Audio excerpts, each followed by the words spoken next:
When you looked at the film with TCU and Kansas State, what did TCU do so well against them? They had a damn good running back in there who made some plays, and a quarterback too did the same thing with their feet. They were able to run it, and it wasn't so much scheme as much as those guys actually just making plays. It was thoroughly impressive, but they've always been a good run defense. Kansas State has, and even against Auburn, they did a good job of shutting them out for the most part. But TCU was feeling themselves that night. Can you take anything from that?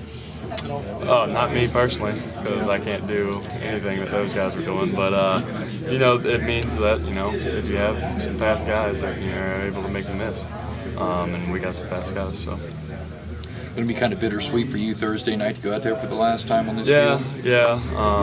That's a good way to put it, because I'm happy that I am out here, but it will be the last time as a player. It's something I've always dreamed about. It's something that I never thought would have happened. I'm glad it did. So. This team plays back. What are some of the challenges with defense that makes you work your way down the field and earn it? They're like, that's a good way to put it. They make you earn every yard. They're going to let things get caught underneath you. They're not going to try and make a huge play like the Texas guy did. But they're just going to let you make the mistakes. And it's honestly really smart, and that's why Coach Snyder is one of the best coaches in college football history. So is patience a key for you guys to just stay on schedule and don't try to do more than you can? Absolutely, and you got to stick with the run game. You still have to pass it. You got to, you're not probably going to get as many shots as you normally would. But patience is going to be a virtue. Converting on third downs is going to be big. And field position is going to be a big battle too.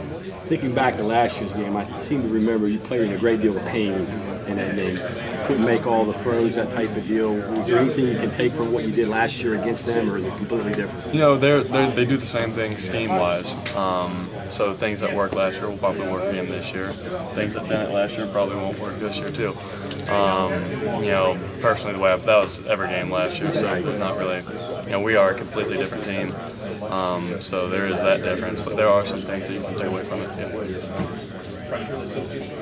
What did the bye week do in terms of mentally? Is it a fresh start now with the final two games? You could tell yesterday a lot of people were more, energetic. They had their legs underneath them. If you did have something wrong with you, you probably got healed up.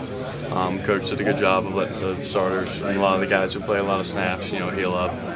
And it was evident yesterday. And I think that's going to be big. So.